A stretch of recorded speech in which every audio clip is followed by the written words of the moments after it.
গত ১ অক্টোবর ইরানের মুহুর্মুহু রকেট হামলায় কেঁপে ওঠে গোটা ইসরায়েল। তেহরানের ছোড়া অন্তত ২০০টি হাইপারসনিক ব্যালিস্টিক ক্ষেপণাস্ত্র লক্ষ্যভ্রষ্ট করার প্রবল চেষ্টা চালিয়ে ব্যর্থ হয় তেল আবিব। এমনকি দেখা যায় এই ক্ষেপণাস্ত্রগুলো ইসরায়েলের মাটিতে আঘাত হেনে বিশাল আকৃতির বড় বড় গর্ত তৈরি করেছে। ইরানের চালানো এই সফল হামলার নেতৃত্ব দিয়েছিলেন ব্রিগেডিয়ার জেনারেল আমির আলী হাজিজাদেহ। অপারেশনটির নাম দেওয়া হয়েছিল ট্রু প্রমিস। সফল সেই অপারেশন পরিচালনার জন্য এবার সর্বোচ্চ সম্মাননা পেলেন জেনারেল আমির। কাতার ভিত্তিক সংবাদ মাধ্যম আল জাজিরার এক প্রতিবেদনে এ বিষয়ে জানানো হয়েছে।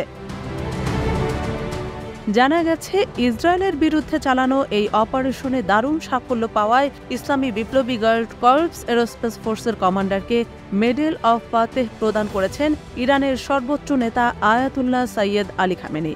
রবিবার ব্রিগেডিয়ার জেনারেল আমির আলী হাজিজাদেহকে অর্ডার অফ ফাতেহ দিয়ে ইরানের সশস্ত্র বাহিনীর কমান্ডার ইন চিফ লিডার হিসেবে ভূষিত করা হয়।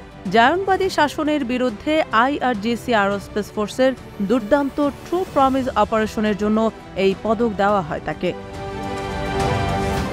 ফাতেহ পদকটি সর্বোচ্চ সামরিক সম্মানগুলোর মধ্যে একটি, যা সামরিক কৃতিত্বের জন্য দেওয়া হয়।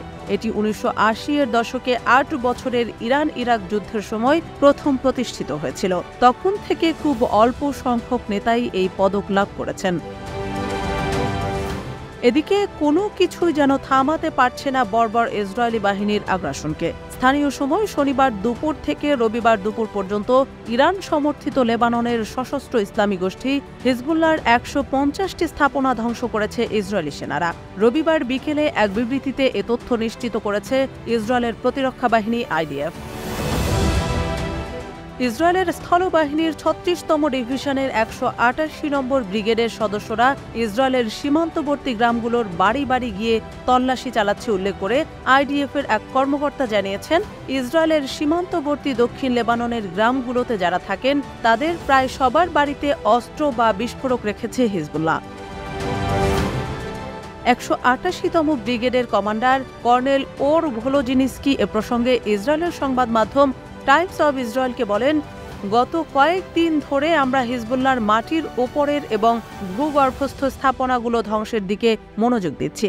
যতদিন এসব স্থাপনার সবগুলো সম্পূর্ণ ধ্বংস না হবে ততদিন পর্যন্ত আমাদের এ কাজ চলবে। সব স্থাপনা ধ্বংসের পর গ্রামগুলোর বাসিন্দাদের ফিরে আসার আহ্বান জানানো হবে।